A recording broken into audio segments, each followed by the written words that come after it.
A reading from the book of Deuteronomy, chapter 20. When you go out to fight against your enemies, and you see chariots and horses, and an army that outnumbers yours, do not be afraid of them. The Lord your God, who rescued you from Egypt, will be with you.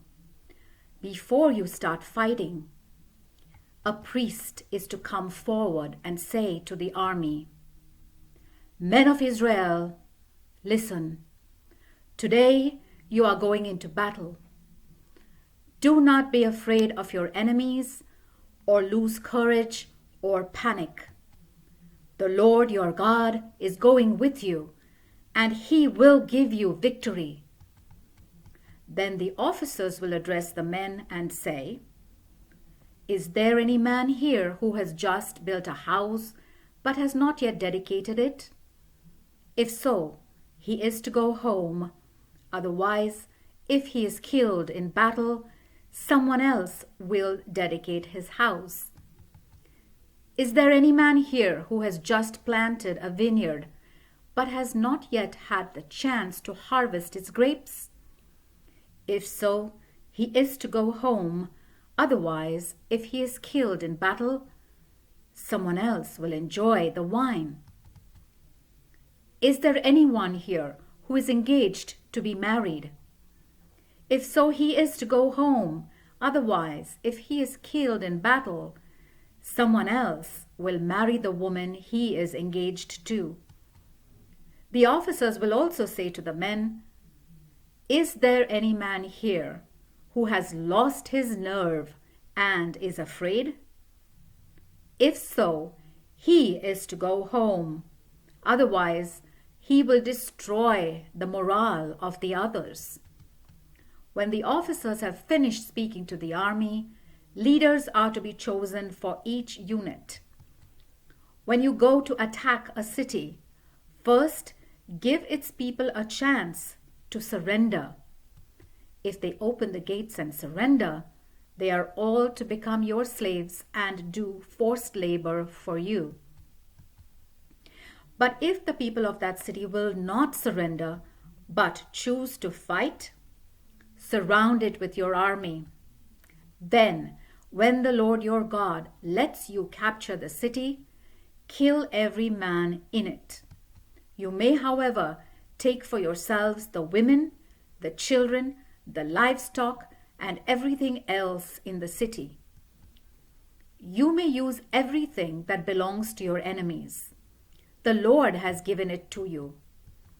That is how you are to deal with those cities that are far away from the land you will settle in. But when you capture cities in the land that the Lord your God is giving you, kill everyone. Completely destroy all the people: the Hittites, the Amorites, the Canaanites, the Perizzites, the Hivites, and the Jebusites, as the Lord ordered you to do. Kill them so that they will not make you sin against the Lord by teaching you to do all the disgusting things that they do in the worship of their gods. When you are trying to capture a city, do not cut down its fruit trees, even though the siege lasts a long time. Eat the fruit, but do not destroy the trees. The trees are not your enemies.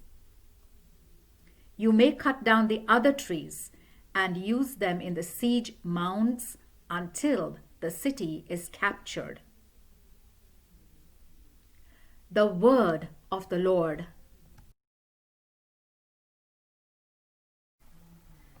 A reading from the book of Deuteronomy, chapter 21.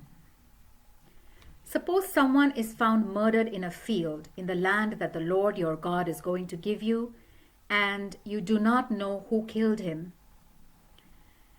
Your leaders and judges are to go out and measure the distance from the place where the body was found to each of the nearby towns. Then the leaders of the town nearest to where the body was found are to select a young cow that has never been used for work. They are to take it down to a spot near a stream that never runs dry, and where the ground has never been plowed or planted, and there they are to break its neck. The Levitical priests are to go there also, because they are to decide every legal case involving violence. The Lord your God has chosen them to serve him and to pronounce blessings in his name. Then all the leaders from the town nearest the place where the murdered person was found are to wash their hands over the cow and say, "We did not murder this one, and we do not know who did it. Lord, forgive your people Israel, whom you rescued from Egypt. Forgive us and do not hold us responsible for the murder of an innocent person." And so, by doing what the Lord requires, you will not be held responsible for the murder. When the Lord your God gives you victory in battle and you take prisoners, you may see among them a beautiful woman that you like and want to marry. Take her to your home where she will shave her head, cut her fingernails, and change her clothes. She is to stay in your home and mourn for her parents for a month. After that, you may marry her. Later, if you no longer want her, you are to let her go free. Since you forced her to have intercourse with you, you cannot treat her as a slave and sell her. Suppose a man has 2 wives, and they both bear him sons, but the first son is not the child of his favorite wife. When the man decides how he is going to divide his property among his children, he is not to show partiality to the son of his favorite wife by giving him the share that belongs to the firstborn son. He is to give a double share of his possessions to his first son, even though he is not the son of his favorite wife. A man must acknowledge his first son and give him the share he is legally entitled to. Suppose someone has a son who is stubborn and rebellious, a son who will not obey his parents even though they punish him. His parents are to take him before the leaders of the town where he lives and make him stand trial.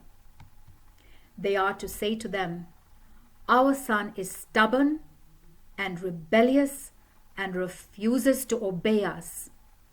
He wastes money and is a drunkard." Then the men of the city are to stone him to death, and so you will get rid of this evil. Everyone in Israel will hear what has happened and be afraid. If someone has been put to death for a crime and the body is hung on a post, it is not to remain there overnight. It must be buried the same day, because a dead body hanging on a post brings God's curse on the land.